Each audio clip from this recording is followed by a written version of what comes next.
اللہ اکبر. پیغمبر رحمت صلی اللہ علیہ وسلم کی بارگاہ میں ایک مطلقہ خاتون حاضر ہوئی, صحابیہ حاضر ہوئی, عرض کرنے لگی یا رسول اللہ صلی اللہ تعالی علیہ وسلم, وہ فلاں شخص جو ہے, فلاں دو شخص ہیں جو مجھے اپنے لیے رشتہ بھیجے ہیں, سرکار آپ کا کیا مشورہ ہے؟ اب غور سے سنیں رشتے کے سلسلے میں پیغمبر رحمت صلی اللہ علیہ وسلم کیا جواب دیتے ہیں. ارشاد فرماتے ہیں سنو, پہلا جو رشتہ ہے اس کی لاٹھی کبھی کاندھے سے نہیں اترتی, یعنی معاملہ یہ ہے وہ بیویوں کے معاملے میں پیٹنے والا آدمی ہے تو اس سے بچو, اور دوسرا کنگال ہے اس سے بھی تم نہ کرو. دونوں کے حوالے سے سرکار نے منع فرما دیا, اور پھر فرمایا اسامہ ابن زید سے تم شادی کر لو یا زید سے شادی کر لو. اس طریقے کا ارشاد آقا کریم صلی اللہ علیہ وسلم نے فرمایا. آپ اندازہ لگائیں پیغمبر رحمت صلی اللہ علیہ وسلم نے ایسوں کے ساتھ شادی سے بچنے کا حکم بھی دیا جو لاٹھی لے کر کھڑے ہوتے ہیں اور پٹائی کیا کرتے ہیں اپنی بیویوں کی, اور اسی طریقے سے پیغمبر رحمت صلی اللہ علیہ وسلم نے بالکل قلاش کے ساتھ شادی کرنے سے روکا. میرے پیارے آقا صلی اللہ علیہ وسلم کے پیارے دیوانوں اور خواتین اسلام, آج ہماری پوزیشن یہ ہے, میں بڑی معذرت کے ساتھ میری بچیوں سے کہوں گا, بڑی معذرت کے ساتھ خواتین اسلام سے کہوں گا, آج سے 50 سال پہلے کی سچویشن یہ تھی کہ اگر باپ اپنی بیٹی کا رشتہ کہیں کرنے کا ارادہ کرتا تو باپ اپنی بیٹی سے کہتا بیٹی فلاں لڑکا مجھے سمجھ میں آ رہا ہے, اس کا رشتہ تمہارے لیے آیا ہے, تو بیٹی تمہاری کیا مرضی ہے. تو بیٹی گردن جھکا لیتی اور مثبت انداز میں جواب دیتے ہوئے کہتی ابا جتنا آپ میرا بہتر سوچیں گے اتنا کوئی دوسرا بہتر نہیں سوچ سکتا.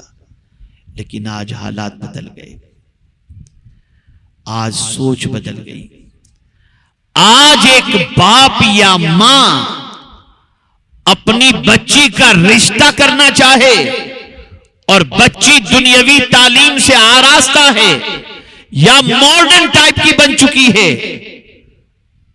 تو باپ اپنی بیوی سے کہتا ہے, شوہر اپنی بیوی سے ذرا پوچھ لو کہیں کوئی مسئلہ تو کسی کے ساتھ نہیں ہے نا اس کا, ہم یہاں رشتہ کرنے جاتے ہیں. حالات کتنے بدل چکے, معاملات کتنے بدل چکے. وہ بچیاں کل جو سر جھکا کر رشتہ کر لیتی تھی آج ببانگے دول کہتی ہے ابا مجھے فلاں پسند ہے, فلاں کے ساتھ مجھے رشتہ کرنا ہے. آپ ذرا سوچیں حالات کتنی تیزی سے بدل گئے. بچیاں بگڑ رہی ہیں, بچیاں برائیوں کی دہلیز پر پہنچ رہی ہیں, اور اتنی بے وقوف ہوتی ہیں بچیاں, اتنی نادان ہوتی ہیں بچیاں. کوئی حسن کی تعریف کر دے, کوئی چہرے کی تعریف کر دے, کوئی انداز کی تعریف کر دے, کوئی لباس کی تعریف کر دے, اور کوئی کہہ دے کہ میں تم پر اپنی جان قربان کر دوں گا, تو پوری زندگی بچیاں داؤ پر لگانے کے لیے تیار ہو جاتی ہیں. اور اس کے بعد چند دنوں کے رشتے کے بعد اور تعلقات کے بعد ان کو اس طریقے سے پھینک دیتے ہیں ٹیشو کی طرح کہ ان کی زندگیاں سوائے تڑپنے اور بلکنے کی اور کچھ نہیں ہوتی. یاد رکھیں اور اچھی طریقے سے یاد رکھیں, بے وقوف بننے سے بچو, دھوکہ کھانے سے بچو, اور اسی کے ساتھ ساتھ دنیا کے ان نوجوانوں کے مکر و فریب سے بچو جو نوجوان تمہیں ہتھیلی میں چاند دکھائے, تمہیں جو ہے چاند آسمان سے توڑ کر لانے کی بات کرے. ایسوں کے مکر و فریب سے بچو. بلکہ یاد رکھیں ایسوں کے چکر میں, بلکہ کسی کے بھی چکر میں نہ آؤ.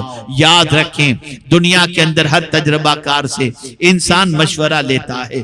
آپ کو کہیں دکان خریدنی ہے تو آپ مشورہ لیں گے یہ علاقے میں دکان چلے گی کہ نہیں چلے گی. کوئی بلڈر ہے زمین فروخت کر رہا ہے یا فلیٹ فروخت کر رہا ہے, دو چار سے مشورہ کریں گے اس سے فلیٹ لینا چاہیے یا نہیں لینا چاہیے. میں پوچھنا چاہتا ہوں جب دنیا کے ہر معاملے کے اندر تجربہ کار سے مشورہ کرتے ہو تو بتاؤ تمہارے ماں باپ سے بہتر شادی شدہ زندگی کا تجربہ کس کے پاس ہوگا؟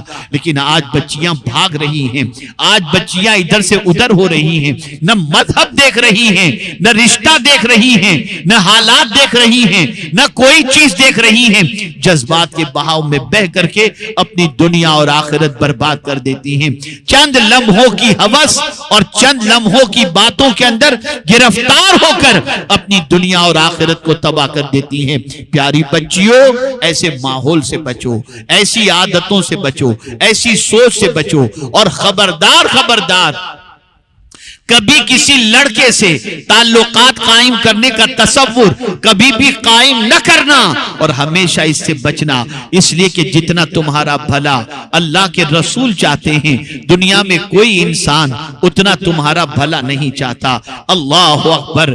پیغمبر رحمت صلی اللہ تعالی علیہ وسلم نے عورتوں کو نگاہیں نیچی رکھنے کا حکم دیا، پروردگار نے نیچی نگاہ رکھنے کا حکم دیا۔ قل للمؤمنات یغضضن من ابصارہن وَيَحْفَظْنَ فُرُوجَهُنَّ، میرے محبوب مومنات سے کہہ دیجئے، اپنی کنیزوں سے کہہ دیجئے، آپ کی ماننے والیوں سے کہہ دیجئے کہ وہ اپنی نگاہوں کو نیچی رکھیں۔ العیاذ باللہ، آج کیا نہیں ہو رہا، موبائل کے ذریعے کیا نہیں ہو رہا، کس طرح سے تصویریں شیئر کی جاتی ہیں۔ العیاذ باللہ، حالات بڑی تیزی سے کروٹ لے رہے ہیں، بچیاں جلدی ڈپریشن کی شکار ہو رہی ہیں، مختلف بیماریاں ان کو دعوت دیتی نظر آتی ہیں۔ وجہ یہی سارے خرافات۔ اب سوال یہ پیدا ہوتا ہے، عورتوں کو کرنا کیا چاہیے، بچیوں کو کرنا کیا چاہیے؟ تو میں بڑی ذمہ داری کے ساتھ عرض کرتا ہوں، میری بیٹیوں، دینی ماحول کریٹ کرو۔ جب تم بیٹھو تو تمہاری زبان پر کسی سیریل یا پکچر کا تذکرہ یا ہیروئن کا تذکرہ یا ہیرو کا تذکرہ نہ ہو۔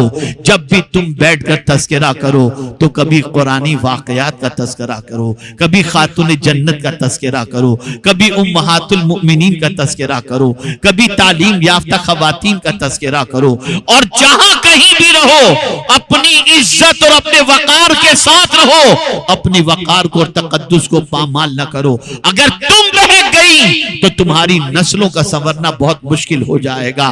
بلکہ آج کواری بچیوں کو تو چھوڑیے، وہ تو اپنی جگہ پر ان کا ایشو ہے، بہت ساری شادی شدہ عورتوں کا بھی معاملہ بڑا خطرناک چل رہا ہے۔ اللہ رحم و کرم فرمائے، شوہر سے اپنے موبائل کا پاسورڈ چھپا کے رکھتی ہیں، اور شوہر کے جانے کے بعد نہ جانے کس کے ساتھ گپ شپ میں مصروف ہو جاتی ہیں، گندی باتیں کرنا، فحش باتیں کرنا۔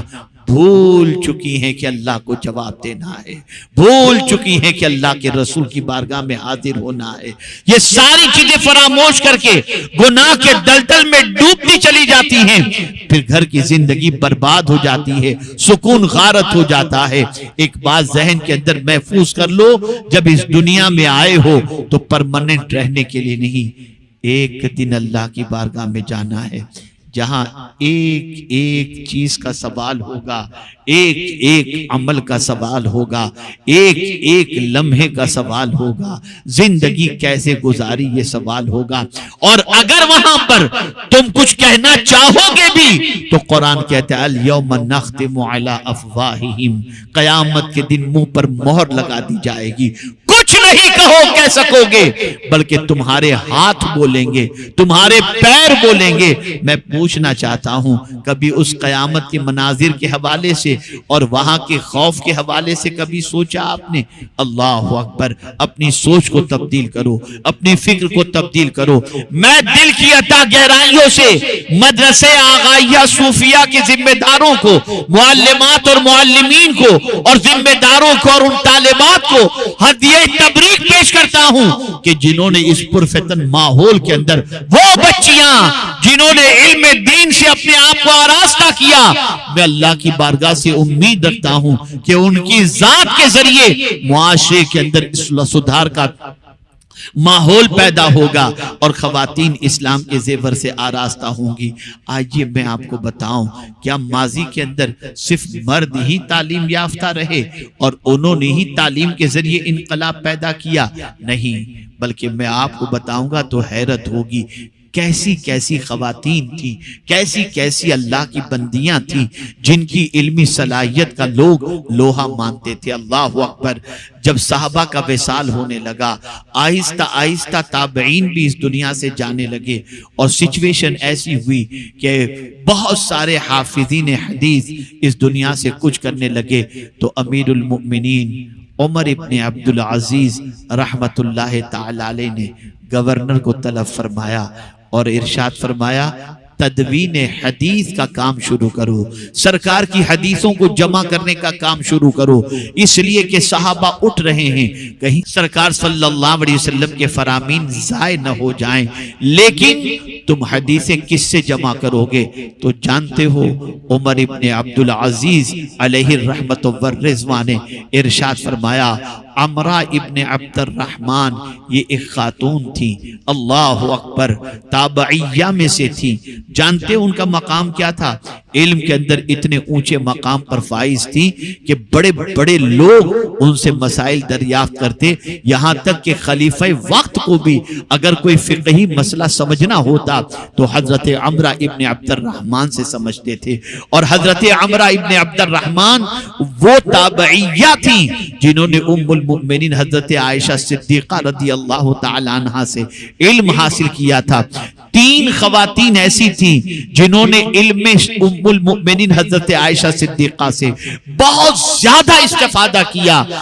انہی استفادہ کرنے والیوں کے اندر حضرت عمرہ ابن سعد ابن عبد الرحمن تھی، بڑی جلیل القدر تابعیہ، علم کے مقام میں، علم کے سلسلے میں، ذکاوت کے سلسلے میں، ذہانت کے سلسلے میں بڑا اونچا درجہ تھا، اور ان کی روایات کو جمع کرنے کے حوالے سے حضرت عمر ابن عبدالعزیز نے فرمایا آپ اندازہ تو لگائیں اس زمانے کی عورتوں کے علم کا معاملہ کہ جن کے دور کو خلافت راشدہ کے دور سے یاد کیا جاتا ہے، وہ حضرت عمر ابن عبدالعزیز اگر تدوین حدیث کے لیے کسی کا نام انتخاب کرتے ہیں تو وہ حضرت عمرہ ابن عبد الرحمن کا پتہ چلا۔ خواتین کا علمی کارنامہ بھی بہت بڑا ہے، ان کی قربانیوں کی وجہ سے علم بہت دور تک پہنچا، ان کی قربانیوں کی وجہ سے علم کا معاملہ بہت پھیلا، لیکن اللہ اکبر آج وہ جذبہ سرد ہوتا چلا گیا۔ خواتین جو ہے وہ علم دین کی طرف توجہ نہیں دے رہی، لیکن ایسا بھی نہیں، آج بھی بہت ساری عالمہ ایسی ہیں، بہت ساری معلمات ایسی ہیں جو علم کے سلسلے میں تگودو کر رہی ہیں، بہت ساری طالبات ایسی ہیں جو علم کے سلسلے میں تگودو کر رہی ہیں، محنت کر رہی ہیں، اور اپنے آپ کو علم کے زیور سے آراستہ کر کے معاشرے کو علم کے اندر ڈبا دینا چاہتی ہیں اور علم کے زیور سے آراستہ کرنا چاہتی ہیں۔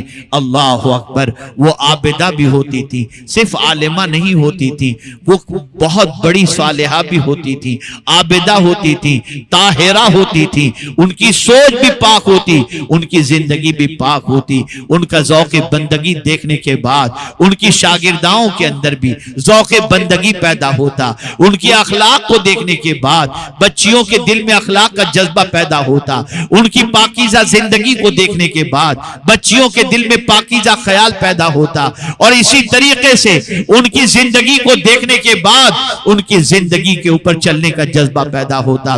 یاد رکھیں گناہوں کے راستے پر چلنے کے بعد دنیا بھی برباد ہوتی ہے اور آخرت بھی برباد ہوتی ہے، اور نیکیوں کے راستے پر چلنے کے بعد دنیا بھی سنور جاتی ہے اور آخرت بھی سنور جاتی ہے۔ اے خواتین اسلام، تم علم کے زیور سے آراستہ ہو جاؤ، ہر بچی علم حاصل کرے۔ میں یہ نہیں کہتا دنیاوی علم حاصل نہ کرے، لیکن پردے کی پابندی کے ساتھ بغیر خلط ملت کے اگر کوئی دنیاوی علم بھی حاصل کر سکتا ہو تو ان خاتون کو دنیاوی علم بھی حاصل کرنے میں کوئی مذائقہ نہیں، لیکن دین پرائیورٹی میں ہونا چاہیے۔ دین کو پہلے سیکھو، اللہ اور اس کے رسول کی بتائی ہوئی تعلیمات کو اور ارشادات کو پہلے سیکھو۔ اللہ اکبر، آپ جانتی ہو عورت کے پائے استقامت کی بنیاد پر نہ جانے کس کس طریقے سے اسلام کے اندر بہاریں آئیں۔ ایک ماں کا رول میں آپ کے سامنے پیش کروں۔ اللہ اکبر۔ میرے پیارے آقا صلی اللہ علیہ وسلم کے پیارے دیوانوں اور خواتین اسلام، تاریخ میں ایک ایسی ماں بھی ملتی ہے، عیون الحکایات کے اندر یہ واقعہ موجود ہے۔ اللہ اکبر۔ آپ جانتے ہیں ایک ماں کے کم و بیش 6 بچے تھے، وہ عورت بیوہ تھی اور اللہ عز و جل کی اطاعت گزار، رسول اعظم صلی اللہ علیہ وسلم کی فرما بردار تھی، زندگی گزر رہی تھی، اور یہ بچے بھی اس کے دعوت و تبلیغ کے میدان کے اندر بہت آگے نکلے ہوئے تھے، فروغ اسلام کے سلسلے میں جد و جہد کرتے تھے۔ ماں اسلام پر اتنی قائم تھی کہ اپنے بچوں کے حوالے سے بڑی فکر مند رہتی تھی کہ ان کی زندگی بھی تابناک گزرے۔ آج کی مائیں اس سبق سے، اس واقعے سے سبق حاصل کریں۔ اللہ اکبر۔ ایک مرتبہ ایسا ہوا، عیسائی بادشاہ کو پتا چلا کہ جو ہے یہ فیملی اسلام کے سلسلے میں بڑی محنت کر رہی ہے، گرفتار کرنے کا حکم دیا، گرفتار کر کے لایا گیا، اور جب گرفتار کر کے لایا گیا تو جانتے ہیں آپ، عورت اور 6 بچے موجود تھے۔ سب سے پہلے بڑے بچے سے کہا گیا یہ خنزیر کا گوشت ہے، تم اسے کھا لو۔ اللہ اکبر۔ اس نوجوان مسلم بچے نے کہا جس چیز کو میرے رب اور اس کے حبیب صلی اللہ علیہ وسلم نے حرام فرما دیا میں اسے نہیں کھا سکتا۔ کہا نہیں کھاؤ گے تو تمہیں زندہ جلا دیا جائے گا، تمہیں قتل کر دیا جائے گا۔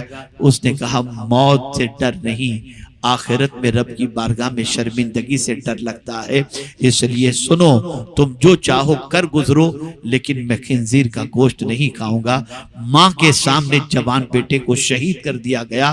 ماں نے اللہ کا شکر ادا کیا اور یہ کہنے لگی اے اللہ تیرا شکر ہے کہ میرا بیٹا حرام سے بچ کر تیری رضا کی خاطر اپنی جان کو قربان کر دیا۔ دوسرے بچے کو بادشاہ نے بلایا، کہا دیکھ اسے کہہ دے کہ یہ خنزیر کا گوشت کھا لے، ورنہ تیرے پہلے بیٹے کا جو انجام ہوا ہے وہی اس کا انجام ہوگا۔ دوسرے بیٹے کے سامنے بھی خنزیر کا گوشت پیش کیا گیا، اس نے بھی یہی کہا کہ میں جان تو دے سکتا ہوں، حرام کو نہیں کھا سکتا۔ یکے بعد دیگرے 5 بڑے بچے اس کے شہید کر دیے گئے۔ اس کے بعد عیسائی بادشاہ نے کہا دیکھیے تیرا چھوٹا بچہ ہے، تیرا آخری بچہ ہے، اب اگر یہ بچہ اس کو تو سمجھا لے کہ یہ خنزیر کا گوشت کھا لے میں اسے آزاد کر دوں گا، تجھے بھی آزاد کر دوں گا، اور پھر تم جس طرح سے عیش و عشرت میں زندگی گزارنا چاہو میری طرف سے کوئی مضائقے کی بات نہیں۔ جا لے جا اپنے بچے کو اور تھوڑا سا سمجھا دے۔ ماں اپنے چھوٹے والے بچے کو لے کر جاتی ہے اور کنارے لے جا کر کہتی ہے بیٹے ایک بات تجھ سے کہنا چاہتی ہوں۔ بتائیے ماں کیا کہنا چاہتی ہو؟ ماں کہتی ہے بیٹے سن، تو جب بہت چھوٹا تھا نا، جب پیدا ہوا تھا تو بہت کمزور تھا، مجھ پر تیرے ڈبل حق ہیں۔ ہر ایک کے لیے قرآن کا حکم ہے کہ 2 سال دودھ پلانا چاہیے، لیکن تو اتنا کمزور تھا کہ میں نے دوسرے بچوں کو تو 2 سال دودھ پلایا، لیکن مجھے تیری طاقت کے بارے میں خیال تھا کہ تو کمزور ہے تو میں نے تجھے 2 سال سے زیادہ دودھ پلایا ہے۔ لیکن بیٹے آج میں سخت امتحان کے اندر ہوں، میں ڈر رہی ہوں کہ کہیں تجھے یہ خنزیر کا گوشت پیش کریں اور تو خنزیر کا گوشت کھا کر مجھے رسوا نہ کر دے۔ ماں کی بات یہ سننے کے بعد بیٹا کہتا ہے ماں میں تو ڈر رہا تھا کہ کہیں تم مجھے کنونس کر لو گی اور مجھ سے کہو گی کہ میں خنزیر کا گوشت کھا کر کے بچ جاؤں تاکہ تمہاری خدمت کر سکوں، لیکن میری ماں تم نے مجھے حوصلہ دیا ہے، ماں یقین رکھو میں حرام چیز کو نہیں کھاؤں گا۔ اللہ اکبر۔ پھر وہ بچے کو کہتی ہے جا بیٹے۔ جیسے ہی وہ پہنچا بادشاہ نے کہا سمجھا دیا تم نے اپنے بچے کو؟ خاتون نے کہا ہاں میں نے اپنے بچے کو سمجھا دیا ہے۔ بچے سے کہا بیٹے خنزیر کا گوشت کھا لو۔ بچے نے بہت جلال بھری آواز کے اندر کہا میں جس چیز کو اللہ نے حرام فرمایا اسے نہیں کھا سکتا۔ اس نے اس بچے کی چمڑی ادھیڑ دی، اس نے بچے کو زندہ کاٹا اور کاٹنے کے بعد بچے کو شہید کیا، خال اتار دی۔ ماں اپنے بچے کی یہ کیفیت نگاہوں کے سامنے دیکھتی رہی اور پھر اللہ کا شکر ادا کرتی رہی، مولا تیرا کرم ہے کہ میرا بچہ حرام سے بچ کر شہادت کا مرتبہ پا چکا ہے۔ اللہ اکبر۔ پھر اس ماں سے کہا گیا اب تو کیا چاہتی ہے؟ زندگی عیش کے ساتھ گزارنا چاہتی ہے تو خنزیر کا گوشت کھا لے۔ برجستہ اس ماں نے جواب میں فرمایا میرے 6 بیٹوں کو شہادت کا جام نصیب ہوا ہے، جس ماں نے اپنے بچے کو حرام سے اتنا بچایا ہو وہ ماں کس طریقے سے حرام کی مرتکب ہو سکتی ہے، میں اسے ہاتھ تک نہیں لگا سکتی۔ اس خاتون کو بھی شہید کر دیا گیا۔ انا للہ و انا الیہ راجعون۔ عرض کرنے کا منشا یہ ہے ماؤں کو ایک فکر تھی کہ بچے حرام سے بچیں چاہے اس کے لیے جان دینی پڑے۔ کیا آج ہماری مائیں اور ہمارے دور کی خواتین اپنے بچے کو حرام سے بچانے کے لیے اس طریقے کی کوشش کرتی ہیں؟ ارے حرام تو سوچو، نماز کے لیے اپنے بچوں کو تیار نہیں کرتی۔ بچہ نماز نہ پڑھے تو کوئی فرق نہیں پڑتا، بچہ قرآن نہ پڑھے تو کوئی فرق نہیں پڑتا، بچہ عبادت نہ کرے کوئی فرق نہیں پڑتا، بچہ لڑکیاں گھماتا ہو کوئی فرق نہیں پڑتا۔ اچھا بچہ تجھے کون سی پسند ہے؟ لا میں پیغام لے کر جاتی ہوں، العیاذ باللہ۔ ماؤں کی سوچ بھی بدل گئی، بچوں کی سوچ بھی بدل گئی، معاشرے کی سوچ بھی بدل گئی، بچیوں کی سوچ بھی بدل گئی، شادی شدہ عورتوں کی سوچ بھی بدل گئی۔ میں پوچھنا چاہتا ہوں صرف خاتون جنت کی کنیز کہنے سے کام نہیں چلے گا، بلکہ تم اپنے لیے اگر کسی کو رول ماڈل بنانا چاہتی ہو تو خاتون جنت کو بناؤ۔ اگر ان کے نقش قدم پر چلو گی تو قیامت کے دن کوئی تمہیں پناہ دے یا نہ دے، خاتون جنت کی چادر تمہیں اپنے دامن کے اندر چھپا لے گی اور پناہ خاتون جنت کی چادر میں نصیب ہو جائے گی۔ اور تو دین سیکھو، بچیوں قرآن سیکھو، بچیوں علم حاصل کرو، بچیوں با کردار بن جاؤ، با صلاحیت بن جاؤ۔ تم جہاں جاؤ بگڑا ہوا معاشرہ وہاں پر سیدھے راستے پر چلنے لگ جائے۔ تم اپنے بچوں کی تربیت کے اندر اتنی محنت کرو، اتنی محنت کرو، اتنی محنت کرو کہ ان کے دل میں گناہوں سے نفرت پیدا ہو جائے۔ اگر کوئی عالمہ ہے معاشرے کو سدھارنے کے لیے کوشش کرے، خود گناہوں سے بچے، گناہوں سے بچانے کی جد و جہد کرے۔ میں یقین کے ساتھ کہتا ہوں اگر کوئی اس طریقے کی کوشش کرتی ہے تو کوئی ناراض ہو یا راضی اس کی فکر مت کرنا، مدینے کے تاجدار راضی ہو جائیں گے، خاتون جنت راضی ہو جائیں گی۔ بس ایک آخری جملہ عرض کر کے میں اپنی گفتگو کو ختم کرتا ہوں۔ کیا وجہ ہے معاشرے میں نیک لڑکے نظر نہیں آتے؟ کیا وجہ ہے معاشرے میں نیک لڑکیاں نظر نہیں آتی؟ سب سے بڑی وجہ اس کی یہ ہے آج اچھی مائیں نہیں رہ گئیں۔ میں نے ایک مفکر کا جملہ وادی نور کے اجتماع میں خواتین کے میں نے کہا تھا کہ ایک مفکر کہتا ہے تم مجھے اچھی مائیں دو میں تمہیں اچھی قوم دوں گا۔ اللہ اکبر۔ مائیں اچھی ہوں تو قوم اچھی ہو جایا کرتی ہے۔ ماؤں تم سدھر جاؤ، خواتین تم سدھر جاؤ، عزم کر لو۔ اللہ اکبر۔ پہلے تو سچویشن ایسی تھی کہ مائیں اپنے بچے کو گود میں بٹھا کر کے تلاوت کیا کرتی تھی، ایک طرف گود میں بچہ ہوتا، ہاتھ میں قرآن شریف ہوتا۔ لیکن آج پوزیشن یہ ہے بچہ کام والی کے سپرد ہے اور ماں بیٹھ کر ٹی وی دیکھ رہی ہے، سیریل دیکھ رہی ہے، پکچر دیکھ رہی ہے۔ العیاذ باللہ۔ بدلو اپنی سوچ کو، بدلو اپنے افکار و نظریات کو۔ اسلام تمہاری طرف دیکھ رہا ہے، ٹک ٹکی لگا کر دیکھ رہا ہے۔ ہے کوئی خاتون جو مرد خاتون جو میدان عمل میں قدم رکھ کر معاشرے کے بگڑے ہوئے حالات کو سنوارنے کی کوشش کرے؟